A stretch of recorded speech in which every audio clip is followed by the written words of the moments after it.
How's it going, guys? My name is Zach with the Movie Castle, and today we're going to be talking about Last Night in Soho. So, yeah, a new movie. That's always great. This is from 2021 and is directed by Edgar Wright. It stars Thomasin Harcourt McKenzie, Anya Taylor-Joy, and Matt Smith. So yeah, great cast there. But you also have Edgar Wright. Edgar Wright is such a great director. The Cornetto trilogy with Shaun of the Dead, Scott Pilgrim vs. the World, a great modern cult classic comedy. But also, quite recently, Baby Driver. Baby Driver was a really fun movie, and it had tons of music and style. And now, that was an action comedy, and this is a time travel horror movie, but it still keeps that music and that style that he introduced in Baby Driver, even though now we're talking about a ghost story.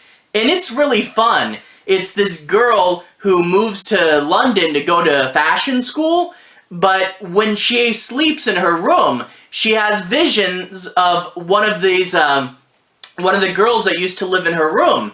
A girl that wants to be a singer and goes down a very, very dark path. And it gets to be very haunting and very creepy.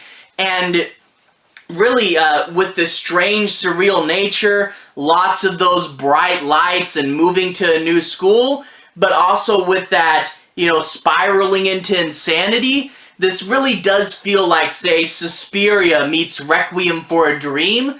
It's really crazy and insane. And if you can take it, I definitely recommend it. And I know not everybody is into the surreal movie crowd, but if you like surreal movies, there's a lot to like here. It really does have a contrasting theme of glamour versus horror, She goes to London, and she finds that London's a cool, big, new city, but also that it has, some bad elements. And then you go to the past, you see the girl becoming a singer, becoming successful, but what she wants has a dark price, and it's going to send her life down this crazy, intense spiral. And you really do get to see the glamour, the stuff you want, the nice things, with a great contrast with this horror. And when it gets to the horror, you see some really great ghost designs, some great visual, and really, really cool lighting cues. And plus, a ton of great music, The music really works wonders within this. And it's intense, it's crazy, and I know over-the-top surreal movies aren't for everybody, but I really did like this, and there's a ton of fun to have. Let's go ahead and start talking a bit about the plot. I'm not going to be doing any major spoilers, but I do want to say my piece on a few plot points and make sure you guys have a basic understanding as to what the movie's about. Now, I know with new movies, a lot of people don't want to know anything, so, I will talk more than other people might, but if you don't want to know anything, just know it's good, and I would say just go ahead and go out and watch it, alright? Anyway, the plot. We open up with our main girl, Thomasin Harcourt McKenzie, and she's a sweet, innocent girl. And that contrast will come up later, but she wants to be a fashion designer. She's dancing around her room to old records in a dress that she made out of newspapers. And we also find out another thing about her. She lives with her grandma because her mother passed away, and every now and then in the mirror in her bedroom, she gets a vision of her mother's ghost. So she's susceptible to visions. She's a little bit psychic, so she can see stuff sometimes.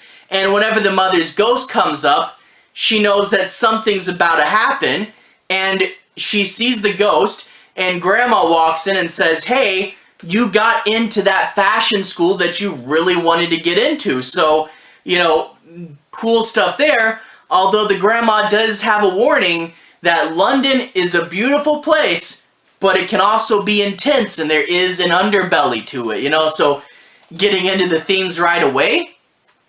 She goes to the college, and they actually spend a fair amount of time before the movie gets properly started with the time travel stuff. You see her in college. She has a roommate that's way too intense and mean, The party lifestyle is too much for her. She meets one guy that turns out to be legitimately nice, and they have kind of a friendship, but everything else gets way too intense. And I do like that they took their time here, you know. A lot of other movies would have cut this down to just a few scenes and a few jokes and moved on. It actually kind of feels like a book, you know, where a book will take its time and just go through the story at its own pace, you know. And the thing is, the college stuff really does feel authentic, you know, like the tiny little dorm room they have her stuffed in. So it's a good part of the story, even though they don't jump right into it. It still, you know, takes its time and makes sure you understand the characters, you know, so that's cool. But when college gets to be too much, she decides she wants to rent a room off campus. She finds an upstairs room in an old house with tons of history. There's an old lady that's renting it out to her that says there's been so many people coming in and out of here. There's been a ton of history. So, you know, lots of world building and stuff. But you know how I said she had those visions, those psychic powers? Well, she goes to bed, and when she starts to dream, she sees into the eyes of a girl that used to live there. So she gets visions of this girl from the 60s who wants to be a singer. So she goes right into the biggest club and says, I want to sing. And the guy says, well, you probably want to talk to that guy. So this is Matt Smith's character and Anya Taylor-Joy's character. And Matt Smith is kind of this agent type guy. If you want to get ahead in the world, you talk to him. And at first he seems nice. At first they hit it off. They're dancing. And it seems like things are going to go in a good direction, you know. So she looks forward to going to sleep. She looks forward to seeing what happens next in her life. And you actually get to see Anya Taylor-Joy influence Thomasin Harcourt McKenzie's character. And she even, like, changes her hair to look more like Anya Taylor-Joy. And it's inspiring her to be more confident and say more what she wants. So you see, there's a tie, there's influence. But when things in the dream world get bad, she may wish there was less influence, because she can see, you know, the horrible things, they're getting to her head, but she starts to realize two things. That not everybody from the 60s might not be dead. There might be people from the 60s still around, but even if they are dead, they might still be around. And horrible visions start to haunt her waking hours as well. And you see just these dreams are having such an impact on her life. You know, you talk about early college being a source of trouble for a lot of people. Well, you throw this into the mix, you see someone else chasing their dreams and having it just totally get wrecked up, it's gonna influence you. And you see her start to not be able to take it. But she goes, something happened to the girl. The people responsible might still be here. I have to go and track them down and see if I can help out in any way. But yeah, this movie is really intense, but really good. And I guess we should talk about the style. Lots of heavy lightings, what, you know, London, the club scenes, neon lights. There are real-world excuses for this, but this is also just lots of style.